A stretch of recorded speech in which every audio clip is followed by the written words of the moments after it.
बसंत ऋतु का समय था।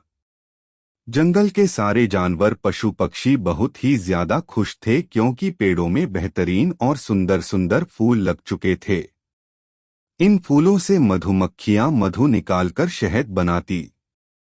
मधुमक्खियों के लिए शहद उनका खाना होता है। इस वजह से मधुमक्खियां भी बहुत ही ज्यादा खुश थी। एक दिन मधुमक्खियां पेड़ों के फूलों से मधु निकाल रही थी कि तभी एक घमंडी पेड़ उससे बोला, क्या बात है, तुम हर वक्त यहाँ आकर हमारे फूलों का मधु चुरा कर ले जाते हो। तुम्हें ऐसा नहीं करना चाहिए। तुम एक चोर की तरह हमारा मधु निकाल लेते हो।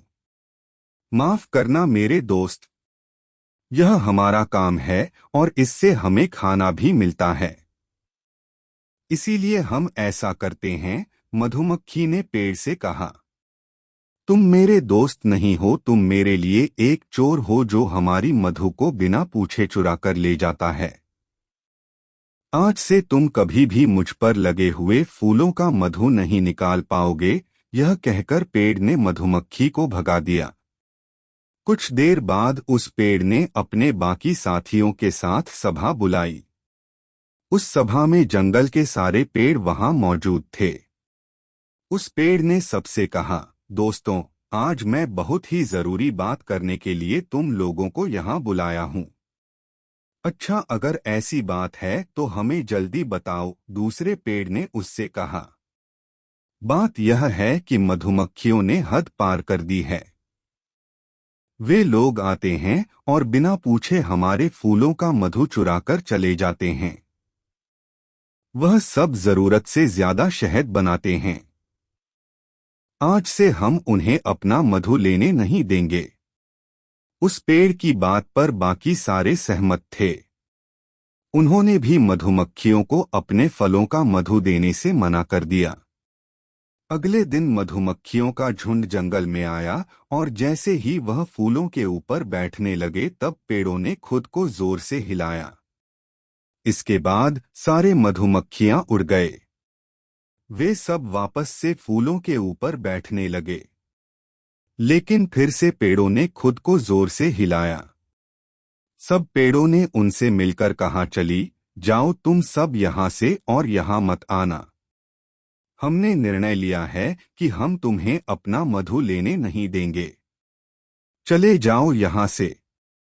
यह सब बातें सुनकर वे सारी मधुमक्खी अपने छत्ते पर वापस लौट आए। सब ने मिलकर अपनी रानी मधुमक्खी से इस परेशानी के बारे में बात की।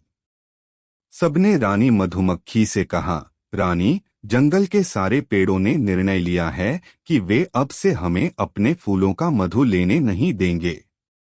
ऐसे में हम भूखे मर जाएंगे। अब आप ही बताएं कि हम क्या करें।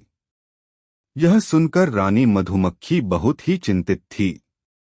कुछ देर विचार करने के बाद उन्होंने सबसे कहा, हम इस जंगल को छोड़कर दूसरी जगह जाएंगे जहां हमें मधु आसानी से मिल सके। रानी की इस आदेश के बाद सारे मधुमक्खी जंगल छोड़कर चले गए। मधुमक्खियों को जंगल छोड़कर जाता देख सब पेड़ खुश थे। अब वह जंगल बिना मधुमक्खियों के था। जंगल में कोई भी मधुमक्खी नहीं बचा। इसकी वजह से फूलों का पराग एक फूल से दूसरे फूल में नहीं जा पा रहा था। पेड़ों का फल आने बंद हो गए। फल के बीज भी नहीं हुए और जंगल में नए पेड़ उगने बंद हो गए। जंगल की हालत बहुत ही ज्यादा खराब हो चुकी थी। ऐसे में पेड़ों ने फिर से सभा बुलाई। सारे पेड़ आपस में बात करने लगे कि उनके ऊपर कल क्यों नहीं लग रहा। तभी एक तितली उनके पास आई और बोली, जब हम तुम्हारे फूलों में बैठते हैं और तुम्हारा मधु लेते हैं तब हमारे शरीर में फूलों के पराग चिपक जाता है। जब हम एक फूल को छोड़कर दूसरे फूल में बैठते हैं तो पराग दूसरे फलों में चला जाता है। ऐसा मधुमक्खियों के साथ भी होता है और वे यह काम करने में सबसे ज्यादा सक्षम है। अब वे यहाँ नहीं है, इसीलिए पराग एक फूल से दूसरे फूल में नहीं जा रहे हैं। यह सब सुनकर पेड़ों ने आपस में निर्णय लिया कि वे वापस से मधुमक्खियों को बुलाएंगे और अपने फूलों का मधु लेने देंगे। इसके बाद पेड़ों ने एक कबूतर से कहा, मेरे दोस्त, तुम्हें एक संदेश लेकर मधुमक्खियों के पास जाना है। तुम्हें उनसे कहना है कि हमारे जंगल के सारे पेड़ उन्हें यहाँ वापस आने का निमंत्रण दे रहे हैं और वे जितना चाहे उतना मधु हमारे फूलों से ले सकते हैं। हम उन्हें मना नहीं करेंगे। यह खबर लेकर वह कबूतर मधुमक्खियों के पास चला गया। उसने वह सारी बातें मधुमक्खियों की रानी को बताई।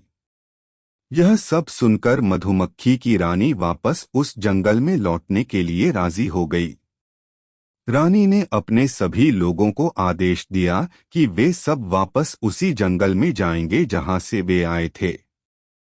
जैसे ही वे जंगल वापस पहुंचे, सारे पेड़ों ने उनसे माफी मांगी और मधुमक्खी की रानी ने उनकी माफी को स्वीकार किया।